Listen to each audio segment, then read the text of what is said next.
not only did the world look a lot different, but South Carolina football looked a lot different at this time of year as well, because there was a completely different staff and a different head coach in place. I want to talk about just briefly the 2020 season, because as I joked with you off air, I love how you break down the everything statistically, offensively, defensively. I mean, you break it down to the nitty gritty. And when you have your rankings, you have a color coding system, green or dark green being you're one of the best in the country, yellow being you're kind of in the middle, and red and a dark red being you're near the bottom of college football. And of course, the Power Five for sure.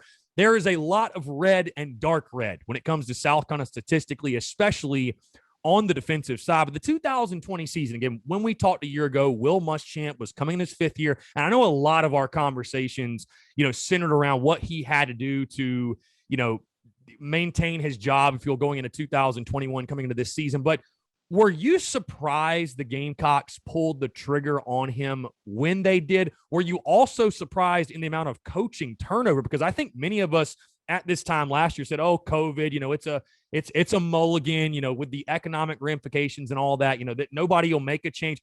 There were tons of change made in the SEC. It wasn't just South Carolina. You saw Jeremy Pruitt get the axe, Gus Malzahn, Derek Mason. It feels like there was just as much turnover, if not more, than most years. But with South Carolina, their struggles defensively, and we talked about what an indictment that would be on Muschamp. You list it right here in your magazine. You mentioned the 3 games against LSU, A&M, Ole Miss. LSU with forced 0 punts, 0 sacks, lost 48-3 against A&M, outrushed 264-50, and then Ole Miss allowed 59 points and 700 yards. It really did feel like the perfect storm in regards to South Carolina pulling the trigger and paying the buyout. But when you looked at the South Carolina situation specifically, were you surprised the Gamecocks made the move when they did?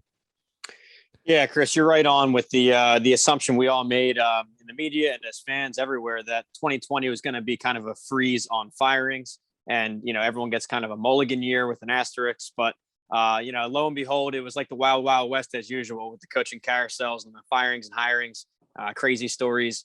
So with the Will Muschamp, looking at South Carolina on a macro level, they kind of, they made the hire to design it to make one side of the ball elite. I think when you hire Muschamp, you think, all right, we at least want to lock down a top 3 defense in the SEC and really build around an elite defense. And see if we can scrape up enough offense to make it work. And the first 3 years, they averaged number 5 in the SEC on defense. So top 5, and it was enough to grind out a couple winning seasons and bowl games. But really the pivot point was 2019 when, they were top 5 those first 3 years. His 4th year, they dropped to 8th.